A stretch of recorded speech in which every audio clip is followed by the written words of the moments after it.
बाकी 1 मिनट, अगर आप समझ रहे होगे कि 30 से 35 लाख भी डूब जाएंगे तो प्लीज वो नहीं डूबेंगे, वो आपके सेफ हैं। ओनली सर होते हैं जो किसी ने बायोमेट्रिक ली वो और जो वीजा लेके आओ, दोनों एक ही के पास आएगा हमारी फाइल, या अलग अलग वो भी हो सकते हैं? नहीं, वो अलग अलग होते हैं। 80 से 90 हजार रुपए पूरी प्रोसेस में लग जाते हैं। अगर ये वीजा नहीं लगा तो क्या हमें वापस मिलेंगे? अगर किसी के पास पैसे नहीं हो पाते इतने सारे, ये कोई छोटी रकम नहीं है, 30 लाख 35 लाख ये कोई छोटी रकम नहीं है। तो कई स्टूडेंट्स ऐसे होते हैं जो आना चाहते हैं लेकिन उनके पास पैसा नहीं होता, तो वो क्या करें, यही सबसे मेन बात होती है। तो उसके लिए बहुत अच्छी बात है कि उनको स्टूडेंट लोन मिल जाता है। जय राम जी के दोस्तों, राम राम जी सारा मैं। तो ये अपना सेकंड पार्ट है जो स्टूडेंट वीजा वाला अपना रह रहा था। पहले अपन वीडियो बना ली थी, दूसरी अपनी वीडियो रह रही थी। हाँ जी, तो ये सेकंड पार्ट है हमारा, जो भी स्टडी वीजा के रिगार्डिंग इंफॉर्मेशन दी थी हमने, उसका लिंक हम डिस्क्रिप्शन में डाल देंगे। जो भी हमारे चैनल पर नए जुड़े हैं तो प्लीज़ पहले वो पार्ट देखिएगा, उसके बाद ये यूज़फुल होगा सेकंड पार्ट, तो ज़रूर देखिएगा वो फर्स्ट पार्ट, उसके बाद आप इस पे आइएगा। हाँ। तो अभी हम स्टार्ट करेंगे। ऑफर लेटर तक हमने उस पार्ट में बता दिया था, तो उसके बाद जो जो स्टेप बाय स्टेप इंफॉर्मेशन होती है हम वो आपको इस पार्ट में दिखाएंगे। जो भी एक स्टूडेंट के मन में क्वेश्चन उठते हैं वो ये स्टूडेंट बन के मुझसे पूछेंगे, और जो मुझे उनका आंसर पता है, जो जो स्टेप होते हैं मैं उनका सही सही आंसर दूंगी, तो उससे आपको सब कुछ क्लियर होता रहेगा। ऑफर लेटर आ चुका था? हाँ जी। तो उसके बाद अब क्या होगा बताओ। तो जैसे कि ऑफर लेटर आ चुका है, तो उसके बाद हमें I-20 के लिए अप्लाई करना पड़ेगा। तो ये I-20 क्या होता है? ये I-20 में सारा खर्चा होता है लिखा हुआ, यूनिवर्सिटी सारा खर्चा बताती है उसमें कि आपके स्टडी पे इतने पैसे लगेंगे, इतने आपका और खर्चा होगा रहने का खाने का, तो वो ऑल ओवर जितना भी खर्चा होता है उसको हम I-20 बोलते हैं। तो हमें I-20 लेने के लिए, अप्लाई करने के लिए, उससे पहले हमें क्या करना पड़ेगा, हमें अपने अकाउंट में जितनी हमारी फ़ीस होती है एक कोर्स की वो दिखानी पड़ेगी। फॉर एग्ज़ाम्पल जैसे मेरा कोर्स है MBA master of business administration, उसकी फ़ीस है 35 लाख रुपए। तो मैंने अपने अकाउंट में 30 से 35 लाख रुपए दिखाने पड़ेंगे, तभी मेरा I-20 अप्लाई होगा यूनिवर्सिटी की साइड से। तो जो भी जैसे आपको जो भी स्पॉन्सर कर रहा है, आपके पेरेंट्स कर रहे हैं, अगर शादीशुदा हो तो आपके हस्बैंड या वाइफ, कोई भी आपको अगर जो भी स्पॉन्सर कर रहा है उसके अकाउंट में, मतलब आप जितना भी खर्चा है टोटल 30 से 35 लाख रुपए, मैं नियर अबाउट बता रही हूँ, लेकिन किसी का 1-2 लाख ऊपर भी हो सकता है, नीचे भी हो सकता है, तो वो दिखाना होगा। जैसे मैं 35 लाख रुपए में मान के चलो, हम इतना अमाउंट काफ़ी है, तो इस अमाउंट से हमारा लगभग काम चल सकता है? हाँ जी, चल सकता है। ओके। अब जैसे मैंने 35 लाख रुपए अरेंजमेंट कर लिए मेरे फैमिली में, मेरे जो भी घर वाले थे उन्होंने अरेंजमेंट कर लिया, उसके बाद फिर मेरे को क्या करना पड़ेगा? तो जैसे पैसे हमने जमा करवा दिए बैंक में, तो उसके बाद हमें बैंक से एक प्रूफ के तौर पे स्टेटमेंट निकलवानी पड़ेगी। जो वो प्रूफ होगा, यानी कि जितना भी हमारे बैंक में अमाउंट जमा किया है हमने, वो हमें यूनिवर्सिटी के पास मतलब उसका प्रूफ भेजना पड़ेगा। जैसे बैंक की स्टेटमेंट निकाल लेते हैं हम, उसमें हमारा 35 लाख रुपए का सारा लेखा जोखा होगा, हमें वो प्रूफ निकाल के और हमें जो यूनिवर्सिटी जहाँ पे भी आप अप्लाई कर रहे हैं, हाँ, वो उसके पास भेज देना है।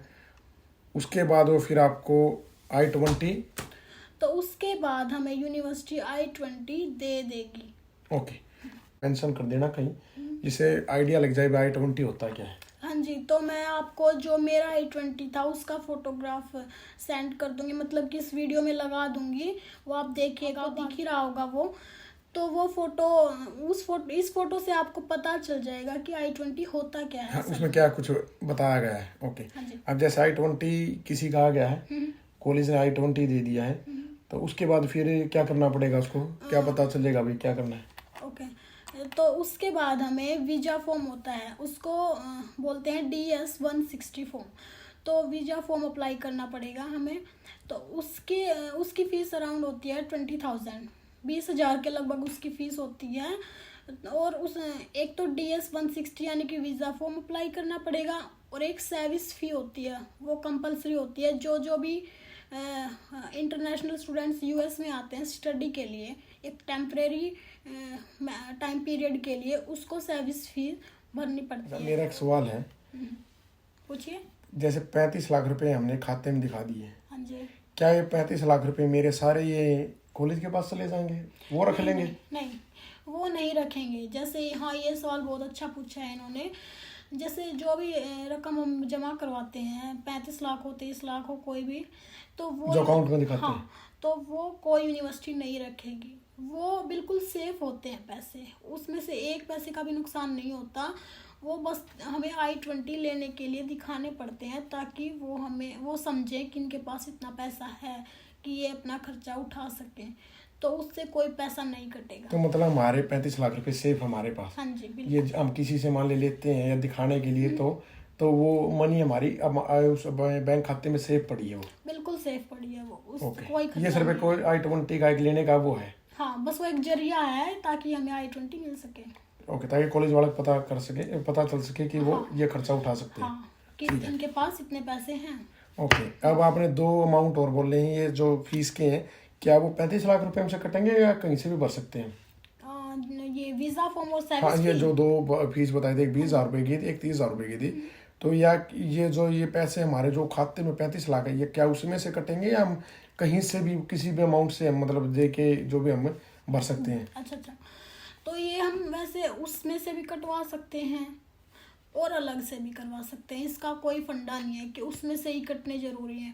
वो हम दूसरे बैंक से भी हम दे सकते हैं, वो किसी से भी दे सकते हैं। वो बस जैसे फॉर्म होता है, वो DS-160 एक फॉर्म है, वीज़ा फॉर्म, वीज़ा अप्लाई करने के लिए, तो वो 20,000 रुपये हैं, जो भी हैं वो हम कहीं से भी दे सकते हैं।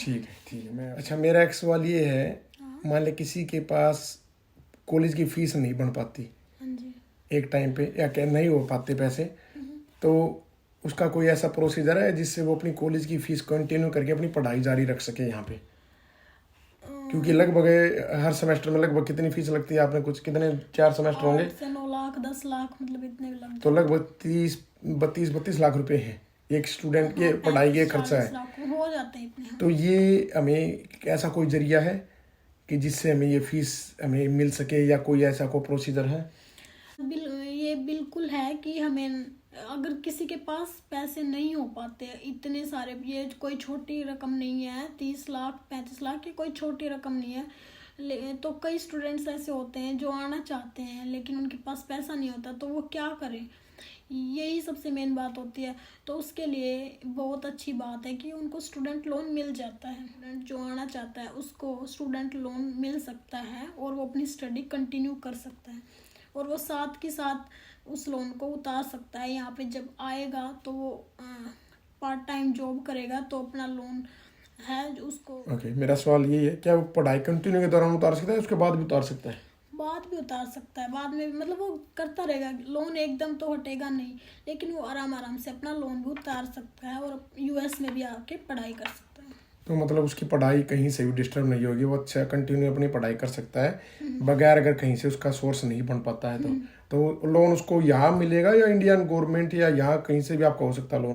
तो फ्रेंड्स, ये टॉपिक एक अलग टॉपिक हो गया, जो हम चल रहे हैं उससे थोड़ा डिफरेंट है। तो मेरी नज़र से हमें इस पे अलग से वीडियो बनानी चाहिए। अगर आप भी चाहते हैं तो प्लीज़ कमेंट करके ज़रूर बताइएगा, तभी मैं स्टूडेंट लोन कैसे मिलता है, क्या क्या इसके स्टेप होते हैं, प्रोसीजर होते हैं, कहाँ से मिलता है, कितना मिलता है, वो सारा आपको फुल डिटेल में एक्सप्लेनेशन के साथ बताऊंगी अगर आप चाहते हैं तो। लेकिन इस वीडियो में अगर बताने लग जाऊंगी तो ये बहुत ज़्यादा लंबी हो जाएगी। अभी आपके ऊपर डिपेंड करता है, अगर आपको अच्छी लगी जानकारी लेना चाहते हैं तो आप प्लीज़ अपने कमेंट बॉक्स में जाके प्लीज़ अपने कमेंट करिए, ठीक है? तो फिर इसके बाद क्या होगा, मैंने दोनों फीस भर दी है जैसे, और 35 लाख रुपए दे के मैंने I-20 भी ले लिया, उसके बाद क्या होगा फिर? तो उसके बाद जो नेक्स्ट स्टेप होगा वो हमें वीज़ा अपॉइंटमेंट लेना पड़ता है एम्बेसी से, US एम्बेसी से हमें अपने वीज़ा इंटरव्यू के लिए अपॉइंटमेंट लेना पड़ता है। तो जैसे एक मेरा सवाल ये भी था, जैसे ये जो कोई टाइम पीरियड भी होता है क्या, को फीस भरने के इतने दिन बाद मैं वीजा हाँ की अप्लाई कर बिल्कुल सकते होता हैं, है, या ऐसा बिल्कुल कुछ है भी होता है। होता है हाँ कुछ? जी, जैसे कि एक रिस्ट्रिक्शन होती है, रिस्ट्रिक्शन समझो, या मतलब एक चीज़ होती है कि जो सर्विस फ़ी होती है ना हमारी, जो मैंने बताया 30,000 के अराउंड पैसे लगते हैं उसमें, वो जब हम भरते हैं तो उसके मिनिमम 3 दिन के बाद ही हम अपॉइंटमेंट के लिए अप्लाई कर सकते हैं। ये नहीं कि आज हमने सर्विस फ़ी भर दी और अगले दिन ही हम अपॉइंटमेंट के लिए मतलब करने लग जाएं, अपॉइंटमेंट ढूंढने लग जाएं कि हमें कब मिलेगी। ये बिल्कुल भी नहीं होता। कम से कम 3 दिन तो ज़रूर लगते हैं, इसीलिए सर्विस फ़ी भर देनी चाहिए टाइम पे ही, लेट नहीं करना चाहिए। ओके, उसके बाद फिर क्या होगा ये?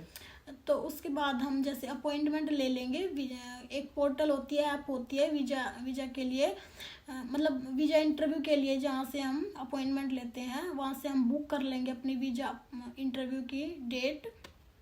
और उसके बाद हमें 2 डेट मिलेंगे। जो एक डेट होती है फर्स्ट वाली, उसमें हम अपनी बायोमेट्रिक करवाते हैं, यानी कि उसमें बायोमेट्रिक होगी स्टूडेंट की। ओके ठीक है, वो एक दिन पहले? नहीं, वो एक दिन पहले भी हो सकती है, वो 1 वीक पहले भी हो सकती ओके, है। मतलब ये कभी भी हो सकती, ठीक है। मतलब किसी बच्चे की तो जैसे मैं बताती हूँ, मेरी पहले दिन तो बायोमेट्रिक थी, उससे नेक्स्ट डे ही इंटरव्यू था। लेकिन किसी का होता है आज बायोमेट्रिक होगी, उसके 5 दिन बाद इंटरव्यू, तो वो कोई फंडा नहीं है, वो कभी भी हो सकती है। लेकिन पहले बायोमेट्रिक होगी, उसके बाद इंटरव्यू होगा। ठीक है, और उसके बाद फिर इंटरव्यू देने चलेगा, बायोमेट्रिक होगी, तो उसके क्या है, हमें कैसे पता चलेगा हमारा ये वीज़ा अप्रूव हो गया है? इसका क्या कुछ पता चलेगा हमारा वीज़ा क्लियर हो गया? तो उससे पहले मैं एक चीज़ बताना चाहूँगी, बायोमेट्रिक में जो, क्योंकि सबके मन में ये भी सवाल होगा स्टूडेंट के मन में कि बायोमेट्रिक में क्या होता है। तो उसमें जस्ट स्टूडेंट की थोड़ी बहुत देखते हैं, पूछते हैं कि उससे थोड़ी बहुत पूछताछ करते हैं, उसके डॉक्यूमेंट लेते हैं, उन पे मतलब वो अपनी स्टैंप लगाते हैं, उनसे उसका पासपोर्ट नंबर पूछते हैं, बस ये और एक फ़ोटोग्राफ लेते हैं। तो वो दोनों ऑफिसर होते हैं जो किसी ने बायोमेट्रिक ली, वो और जो वीज़ा लेके वो दोनों एक ही के पास आएगा हमारी फाइल, या अलग अलग भी हो सकते हैं? नहीं, वो अलग अलग होते हैं। जो इंटरव्यू लेता है वो ऑफिसर होता है, बायोमेट्रिक वाला ऑफिसर नहीं होता। वो जैसे एम्प्लॉय होते हैं वो वैसे काम करते हैं, वो बहुत सारे होते हैं, वो किसी के पास भी जा सकते हैं हमारी टर्न, और वो बस 5 मिनट की प्रोसेस होती है बायोमेट्रिक में, और कुछ नहीं होता, जस्ट डॉक्यूमेंट वेरिफिकेशन होती है वहाँ पे। तो उसके बाद फिर जो वीज़ा का हमारा दिन आ गया, तो उस दिन क्या होता है हमारा, कुछ बताएंगे थोड़ा बहुत? हाँ जी, हमारा वीज़ा इंटरव्यू होता है, जो कि पूरी प्रोसेस की मेन रूट है, मेन जड़ है वीज़ा इंटरव्यू। अगर वो क्लियर हो गया तो साथ के साथ हमें वीज़ा मिल जाता है यूएस का। तो जैसे कि साथ के साथ वो तभी के तभी हमें वीज़ा दे देंगे? मतलब कि हमारा पासपोर्ट रख लेंगे, वो पासपोर्ट रख लेंगे, लेकिन हमें बता देंगे भी आपका वीज़ा लग गया, ये और तभी के तभी? बिल्कुल जस्ट, तो हमें वेट नहीं करना पड़ेगा? बिल्कुल भी नहीं। ओके, तो मेरे यही एक खास बात होती है यूएस की। ओके, मेरे मन में 2 सवाल और हैं। बोलिए। जैसे तो ये मास्टर का कोर्स होता है ग्रेजुएशन के बाद, है ना, और +2 के बाद ग्रेजुएशन होती है, क्या इन सभी का एक ही प्रोसीजर है? हाँ बिल्कुल, 12th के बाद और ये बैचलर्स के बाद मास्टर के लिए जो आता है और बैचलर के लिए जो आता है, उसको ये सेम प्रोसेस होती है। और पीएचडी के लिए वो अलग प्रोसेस होती है थोड़ी बहुत, लेकिन जो इसके लिए होता है मास्टर के लिए और बैचलर के लिए जो यहाँ पे आता है, उसके लिए जो मैंने बताया फर्स्ट एंड सेकंड पार्ट में जो मेरा चल रहा है, ये सेम प्रोसेस होती है। तो जो ये इंटरव्यू होता है, ये हार्ड होता है या आसान होता है, किस तरह का, थोड़ा कुछ अपना एक्सपीरियंस शेयर करोगे? हाँ जी बिल्कुल। तो जैसे कि इन्होंने पूछा इंटरव्यू के बारे में, तो ये तो सबके मन में डर होता है कि इंटरव्यू कैसा जाएगा। इंटरव्यू का नाम सुनते ही सब बच्चे थोड़ा डर जाते हैं, मैं भी डरी थी। तो लेकिन मैं जो बता रही हूँ प्लीज़ उसे ध्यान से सुनिएगा, ये बिल्कुल भी हार्ड नहीं होता, बिल्कुल ही ईजी होता है। क्योंकि इसमें ओनली कॉन्फिडेंस चेक होता है और झूठ और सच का पता लगाते हैं एम्बेसी वाले जो भी इंटरव्यू ले रहा है। तो वो जो भी ऑफिसर होते हैं ना, वो बिल्कुल छोटे छोटे क्वेश्चन पूछते हैं, कोई उनको एक्सप्लेनेशन की ना तो उनके पास इतना टाइम होता, तो वो कोई एक्सप्लेनेशन नहीं चाहते स्टूडेंट से, वो only point two point answer चाहते हैं, और वो छोटे छोटे पूछते हैं। तो जो भी पूछें उनका साथ के साथ 1 वर्ड में आंसर दे दो, तो मेरे हिसाब से तो ज़रूर हो जाएगा अगर आप ऐसे करोगे। तो जैसे इंटरव्यू क्लियर हो गया, मान लो हमने सारे क्वेश्चन के अच्छे आंसर दे दिए और वो हमसे खुश है, तो वो हमारा पासपोर्ट ऑफिसर रख लेगा अपने पास और वो कहेगा कि 4 से 5 दिन का जो टाइम पीरियड होता है वो बता देगा कि आपको उस दिन आना है, तो आपका वीज़ा लग गया है, कॉन्ग्रेचुलेशन, जो भी होते हैं वो बोल देगा और आप उसके बाद अपना पासपोर्ट ले जा सकते हैं। और मेन बात, जो पासपोर्ट जहाँ पे आपकी बायोमेट्रिक होती है ना, वहाँ से उठाना पड़ता है, वहाँ उस जगह पे आया मिलता है आपका वीज़ा प्लस पासपोर्ट। ओके, तो वो इंडिया में कहीं भी हो सकता है आपका? हाँ, वो कहीं भी हो सकता है, दिल्ली, हैदराबाद, मुंबई हाँ, एंड किसी भी सिटी में वो हो तो सकता है? जहाँ पे भी आपको अपॉइंटमेंट मिलेगी वहीं पे होगा। ओके, ठीक ठीक ठीक। तो मेरा एक लास्ट सवाल है, हाँ जी। टोटल हमारे फिर कितने पैसे लगेंगे? क्योंकि आपने 2 3 4 फीस बता दी, कुछ कहीं आपने कॉलेज की फीस बता दी है ना, कहीं कोई सर्विस फीस बताई है, एक जगह बताई है कोई वीजा की फीस थी शायद, है ना? अच्छा, मैं समझ गया आपका मैं मेरे क्या कुछ बोलना हाँ, चाहते वो हैं। टोटल फीस बताओ। एक जगह आपने अगर मान लो कोई एजेंट है तो उसकी फीस भी बता दी, तो मतलब कितना खर्चा हमें हमारा लगेगा, और कितना अगर हमारा वीज़ा नहीं लगा तो क्या हमें वापस क्या मिलेगा, ये थोड़ा और हमें थोड़ा बताओ अगर। हाँ प्लीज़। तो जैसे 30 से 35 लाख रुपए तो हमें I-20 के लिए दिखाने पड़ते हैं, तो वो तो यूं के यूं हमें मिल जाते हैं, वो उससे एक पैसा भी नहीं कटता, ठीक है। तो उसके लिए तो आप निश्चिंत हो जाइए। लेकिन जो अलग से मैंने बताया है, जैसे कि फर्स्ट पार्ट में मैंने बताया था, जिस जिस यूनिवर्सिटी में आप अप्लाई करेंगे उसके लिए आपको एक फ़ीस पे करनी पड़ेगी। जैसे कि एक बार अप्लाई करने के लिए नियर अबाउट 10,000 रुपीज़ देने पड़ते हैं। ठीक है ठीक है। ठीक है, तो अगर एक में करोगे तो इतना, तो समझ गए आप। जैसे तो एक तो वो फीस होगी, तो वो तो ज़रूर लगेगी। तो उसके बाद जो मैंने सेकंड फीस बताई है वो है DS 160 फॉर्म, वो है 20,000, वो भी ज़रूर लगेगी। और उसके बाद जो तीसरी बताई है वो है सर्विस फ़ी, वो है लगभग 30,000 रुपये, 25 से 30,000 रुपये वो भी लगेगी। तो ये तो 3 फीस तो ये हो गई, ठीक है। और उसके बाद जो फीस लगती है, अगर आप किसी कंसल्टेंट को कंडक्ट कर रहे हैं, मतलब कि वो आपकी फ़ाइल को कंडक्ट कर रहा है, तो उसकी फ़ीस वो अपने अकॉर्डिंग लेगा, समझ गए आप। हाँ मैं समझ गया। तो नियर अबाउट 80 से 90,000 रुपये पूरी प्रोसेस में लग जाते हैं। अगर ये वीज़ा नहीं लगा तो क्या हमें वापस मिलेंगे? बिल्कुल भी नहीं मिलेंगे। अगर वीज़ा नहीं लगा तो ये सारे पैसे ख़त्म, यानी कि इसका नुकसान हो जाएगा। तो मेरे ख्याल से जो मेरे सवाल थे एज ए स्टूडेंट, जो मेरे मन में थे, मैंने लगभग पूछ लिए हैं। बाकी 1 मिनट, अगर आप समझ रहे होगे कि 30 से 35 लाख भी डूब जाएंगे तो प्लीज़ ये वो नहीं डूबेंगे, वो आपके सेफ हैं। ओनली जो 80 से 90,000 रुपये लगे हैं वो खराब हो जाएंगे। मतलब जो वो जो आपने जहाँ जहाँ फीस दी है, कहने का मतलब जहाँ जहाँ आपने फीस दी है, वो कॉलेज की फीस होगी, वो वीज़ा फीस होगी, वो कंसल्टेंट फीस होगी, वो सर्विस फीस होगी, जहाँ जहाँ आपने फीस दी है वो पैसे अगर वीज़ा नहीं waste मिला हो जाएंगे। वो नहीं मिलेंगे। बाकी आपके जो 35 लाख रुपए हैं वो सिर्फ आपने जो भी वो आपने सिर्फ प्रूफ भेजा है वहाँ पर कॉलेज में, जो भी यूनिवर्सिटी में, वो आपके खाते में है, वो नहीं निकाल लेंगे। तो मेरे ख्याल से लगभग आइडिया लग गया होगा एक स्टूडेंट को। तो जितना हो सकता था उतने में एज ए स्टूडेंट मैंने पूरी कोशिश की कि टोनी बताए अपने सारे, टोनी के जो थे जितने मेरे सवाल थे वो मैंने पूछ लिए। बाकी दोस्तों आपके मन में बहुत सारे सवाल होंगे, जो भी आपके सवाल हो वो आप हमें भेजो, उसके ऊपर हम फिर अच्छी वीडियो बनाएंगे और पॉइंट टू पॉइंट बनाएंगे। क्योंकि ये तो एक सिर्फ शुरुआत है एक स्टूडेंट की यहाँ अमेरिका में आगे, उसके यहाँ पे आने के बाद तो फिर लाइफ दूसरी हो जाती है। यहाँ के खर्चे, यहाँ के कॉलेज की फ़ीस, यहाँ के रहने की फ़ीस, यहाँ पे वो काम के क्या होगा सोर्स, बहुत सारी चीज़ें हैं, कैसे वो सर्वाइव करता है। तो उसके ऊपर भी अगर आपको अच्छी वीडियो लगेगी तो हम फिर उसके बाद ही हम आपको बताएंगे, ज़रूर बताएंगे। लेकिन आप प्लीज़ कमेंट करोगे तभी बताने का फ़ायदा है ना। अगर आप कमेंट नहीं करेगा हमें लगेगा कि आप यहीं तक संतुष्ट हैं और दैट्स इट है ये। तो जो हो सकता था बेस्ट हमने आपको वो पूछा है। बाकी आप अपने सवाल कमेंट बॉक्स में दीजिए प्लीज़, और प्लीज़ इस चैनल को सब्सक्राइब कीजिए, वीडियो को शेयर कीजिए, लाइक कीजिए। ये आपका अपना चैनल है, आप ये लगा लो एक परिवार बन चुका है। हम चाहते हैं कि इस परिवार में एक एक एक एक करके सभी जुड़ते चले जाएं। हमें अच्छा लगता है आपसे बात करके, बहुत अच्छा लगता है। हम अपनी जो भी शेयर करते हैं, हम अपने पूरी कोशिश करते हैं कि पूरा टाइम निकाल के आपके लिए अच्छी से अच्छी चीज़ें लेके आएँ, इंटरटेनमेंट की भी और नॉलेज की भी। ठीक है दोस्तों, जय राम जी की, जय दादा खेड़ा की।